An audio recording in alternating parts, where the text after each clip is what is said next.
Hi, and welcome to Riverside Talk. My name is Denise Mananis, and I'm the Associate Vice President of External Affairs for St. John's Riverside Hospital. June is Men's Health Month, and we are thrilled to have urologist Dr. Carl Gerardi with us today to talk about health issues that men are facing and why early detection, healthy habits, and preventive care is so important. But before we begin, I would always like to acknowledge our team, Nancy Anabi, Candace Cousins-Hopkins, Olivia Hunter, and Jason Latore, without whom we could not produce these programs. So let me introduce Dr. Gerardi to you. Dr. Carl Gerardi is a board-certified urologist with more than 30 years of clinical experience. He earned his medical degree from what is now SUNY Downstate Health Sciences University in Brooklyn before completing the urology program at New York University Medical Center. His training encompassed both general surgery and urology across NYU, Bellevue Hospital, and the Manhattan Veterans Hospital, along with a specialized oncology experience at Memorial Sloan Kettering Cancer Center. Dr. Gerardi practices in multiple locations in New York City and Westchester County, where he offers minimally invasive surgery and laparoscopic techniques for kidney tumors and other urologic problems. He is committed to his patients' overall well-being and continually stays current with new therapies and treatments that support men in living fuller, healthier lives. So thank you for being with us today. Thank you for having me. Of course. So let's jump right in. And, I mentioned June is Men's Health Month. So let's start with some basic. What are the best screenings for men to get, and when do we start them? 20s, 30s, 40s? So age 40 for someone with a first-degree family relative, an uncle, father, brother, PSA Okay. testing, and digital rectal exam. Okay. That's once a year. All right. For everyone who does not have that risk factor, then age 45 starting. Okay, so only a 5-year difference. Yes. Okay, so 40 for anybody who has a relative, first-degree relative, 45 for everybody else. Yes. Okay. So what are some of the health issues that you're actually seeing right now, and has that changed over the years that you've been in practice? So I would say that, with the evolution of PSA and some of the genetic testing, so we had urine genetic tests as well that provide some data to see risk factor stratification. So we do see, like last week, for example, I diagnosed a 44-year-old prostate cancer, albeit it was a very low grade, low volume. So those we can actually put in active surveillance and just watch them, even at a young age. Huh. So a lot of, about a third of prostate cancer is in active surveillance and not even treated. On the other side, we do see, more high grade, the U.S. Task Force years ago downgraded the PSA blood test to a low rating, and a lot of doctors were not doing it. So we saw a real high uptick in higher grade and higher stage migration when we were diagnosing. So that led to them to up the grade again, and now the screening's back to basically where it should be. Okay. But we are seeing some of these kind of one-offs where, someone has just a PSA even under 4, which is the normal range. Right. Let's say, but the velocity went from 1 to 2.5 or 3, which is higher than it should go in 1 year. And some of those have high-grade cancers and high-volume cancers. So even with the normal PSA. So PSA is not the end-all be-all. That's why it gets a lot of sometimes negative, negative press in a way. Right. Because, people say, well, it's, it creates some negative biopsies or negative MRIs that we don't really need to do. But if you're the one that has cancer, high grade, and you're 45 or 50 years old and have a otherwise 30-year life expectancy, then it's obviously very significant. So why do is there any reason that you can pinpoint that? Is it the change in our world, the change in our food, the change? That's more, it's obviously a very difficult question. Yeah. But yeah, you have some other cancers too. Like, for example, I think most of us see a lot more pancreatic cancer, than we've seen in the past, right? So I think some of these could be attributable to lifestyle in terms of diet and, GMOs, things like that. It's just really hard to say. Wow. That's a little daunting to think about. Now, for our audience, you don't just treat men, you treat women. Yes. Also. And so I know that hormonal imbalances can play a role in some urologic conditions, but do men have hormonal changes Yeah. as they get older? I mean, we clearly know women do. So we know women go through menopause and men go through andropause. So starting in the 30s, Andropause. your testosterone level starts to decrease. And testosterone, the male hormone that, like, let's say a lot of bodybuilders take and supplement, gives you like the strength and increase mental acuity. It actually improves joint pain in people that replace their testosterone. So starting if someone comes in, let's say, 45, 50-year-old, says, I kind of feel, going to his regular doctor and says, okay, well, your blood pressure's good, your cholesterol, maybe put you on a statin. I'll see you next year. But he doesn't feel like he did when he was 30. Who does? So, yeah.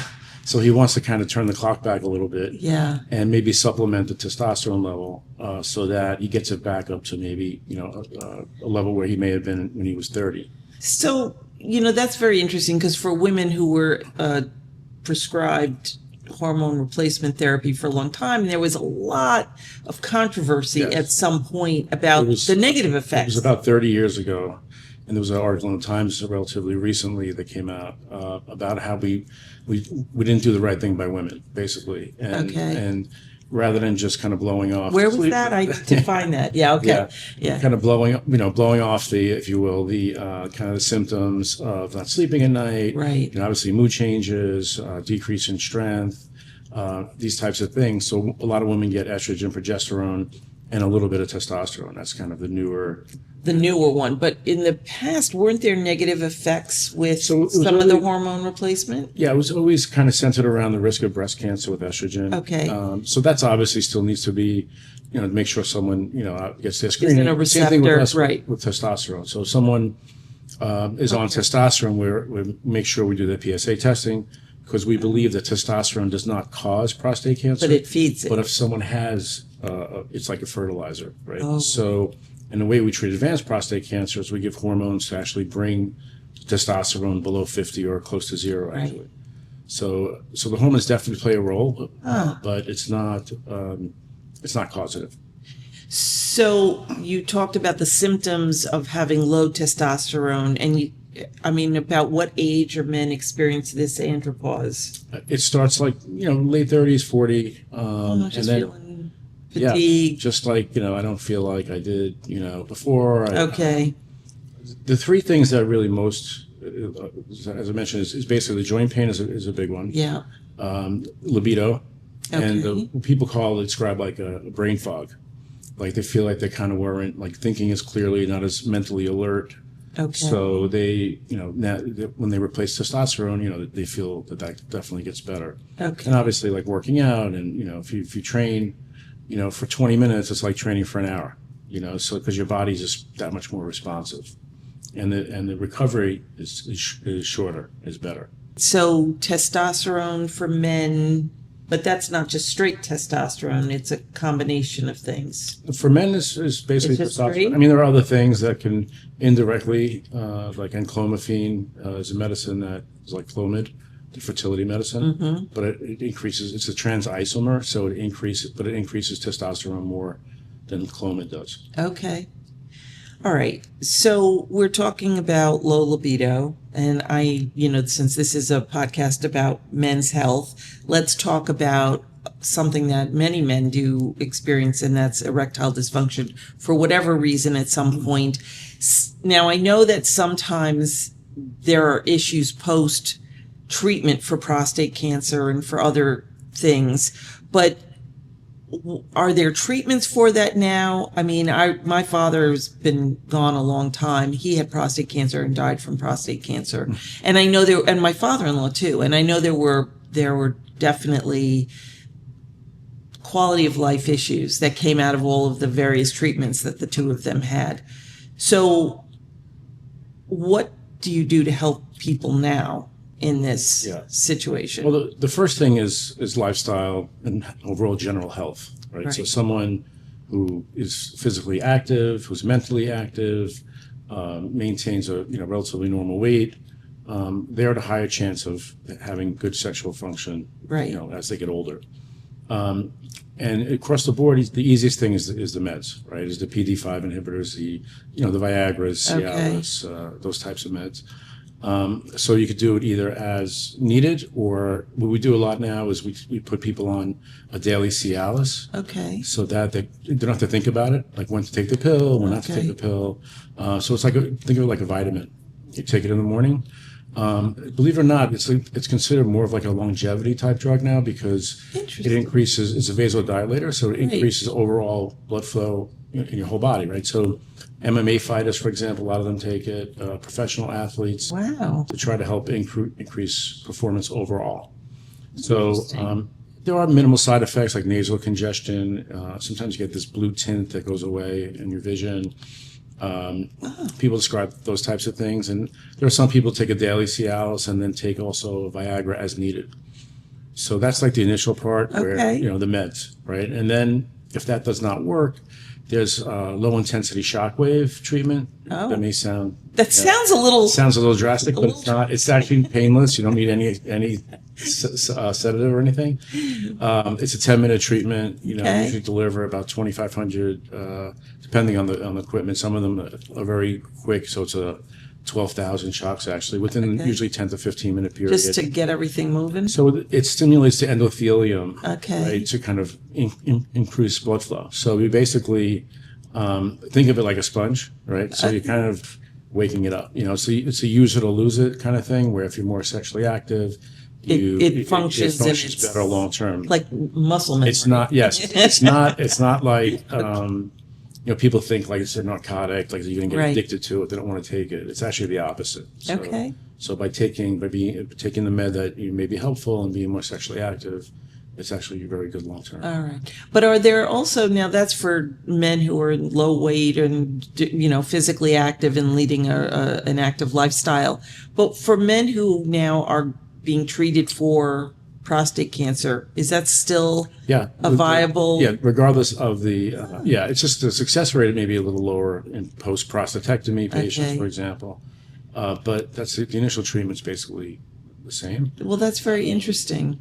If that does not work, there's actually an injection that goes directly into the corpora. It's a pediatric needle. It's you don't want to scare anybody off when they first hear about it, but when it works, then they learn how to do it pretty quickly. So it's is it self-administered? Yes. It's just a quick injection. So and that works a lot of times when the meds don't work. Wow. So that's another option. And then we also do PRP, platelet-rich plasma. So basically, it's you take somebody's own blood and you spin down the red blood cells, right? And then you use the other half roughly of the urine volume is the white cells, platelets, right? Growth factors, repair factors, things that you need to, kind of repair your body. And we inject it right into the corpora. So that's also relatively successful, about half the time. That's very interesting. So let's go back and talk now, just a real short treatments for prostate cancer, because obviously you mentioned prostatectomy, and now it's robotic. A lot of that is done robotically. So does that preserve the surrounding structures better than the old open prostatectomies? It depends who you talk to. For example, I trained at NYU, and Dr. Lepore, who's still the chairman there today, he kind of is one of the pioneers of the nerve-sparing radical prostatectomy, done through a very small incision in the lower abdomen. And there are arguments that in terms of nerve-sparing and erectile function after or incontinence. And incontinence, they're both pretty comparable in the results. Interesting. The robotic surgeons will probably argue that they're more do a better precise. Job. But the main advantage to doing robotic is to return to work and a less invasive hospital stay. Even for a minimally invasive surgery, it's less invasive. That's very interesting. Okay. So that's the obviously surgical approach.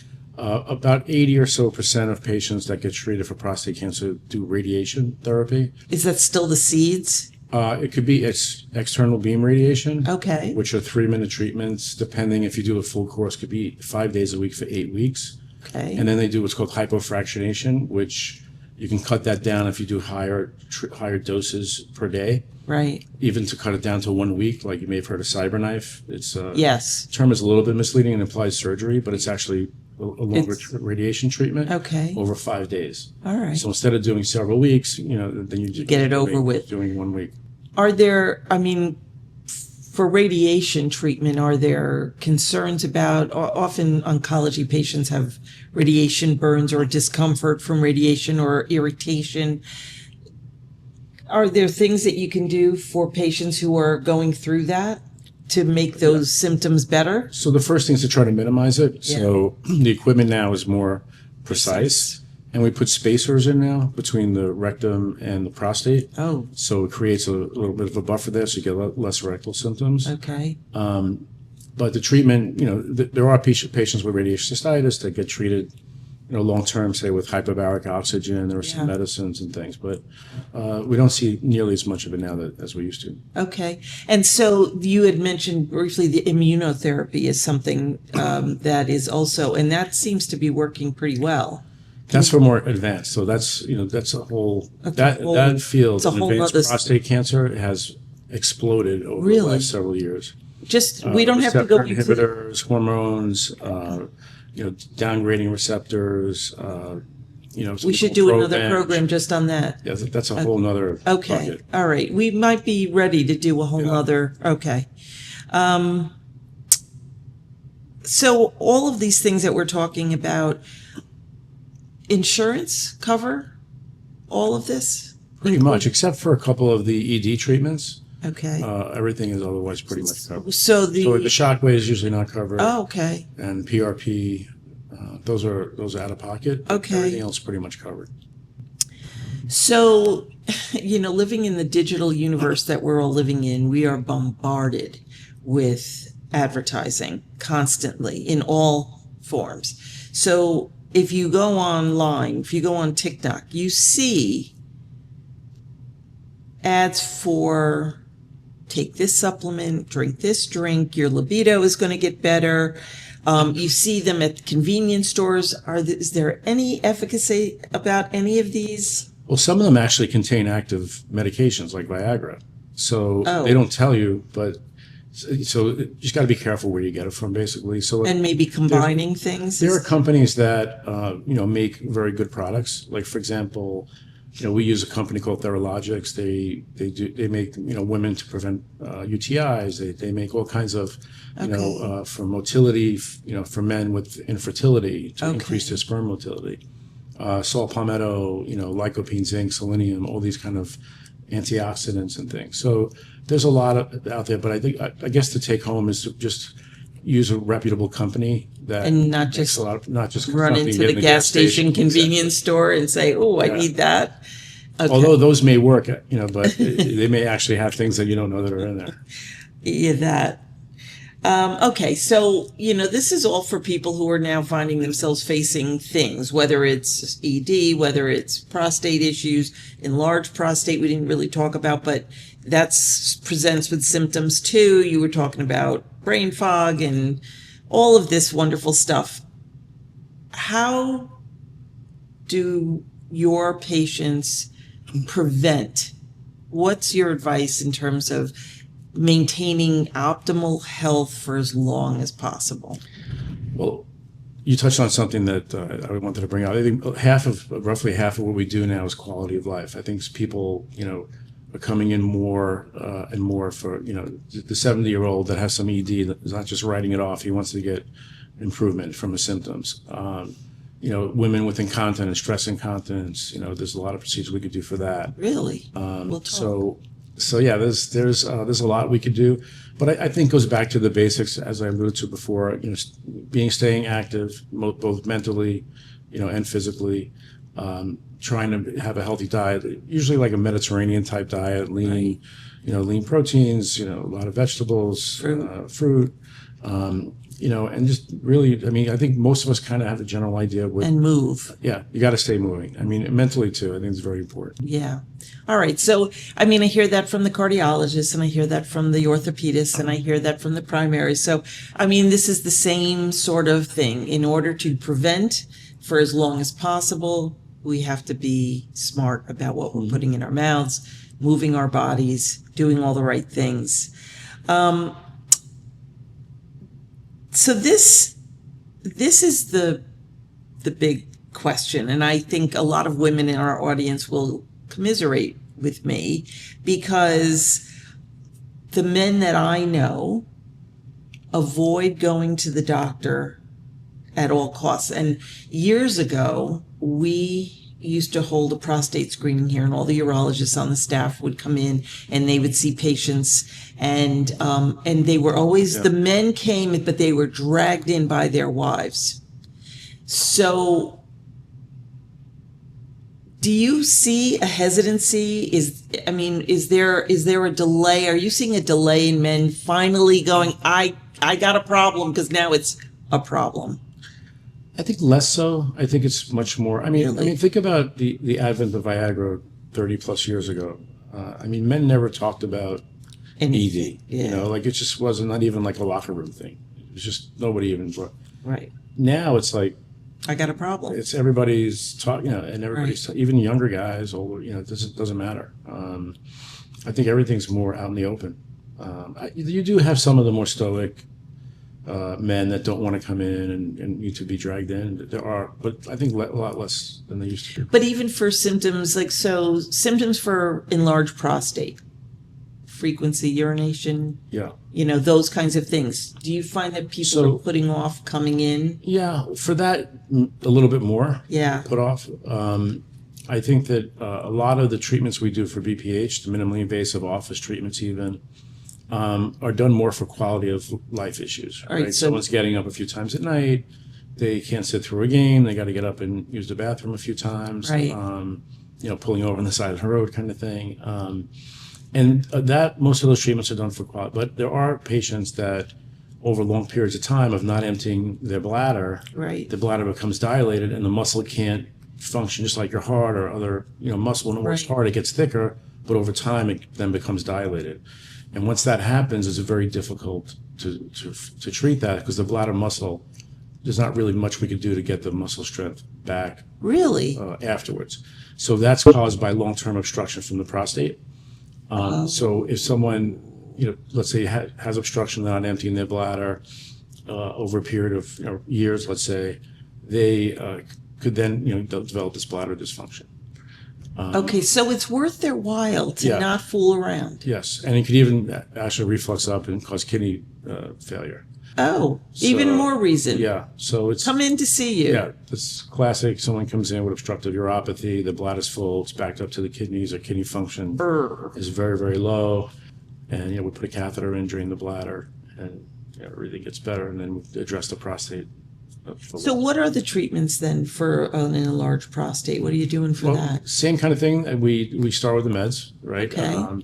And then, the meds to relax the prostate gland, even though it's a gland, is 30% smooth muscle. Okay. So the muscle, it relaxes the muscle. So if you imagine three-dimensionally around, the urine goes through the middle of the prostate. It opens the pressure up. Yes. So because it's tight around. Right. Okay. So it helps as like Flomax was the original one, as the term implies, Flomax.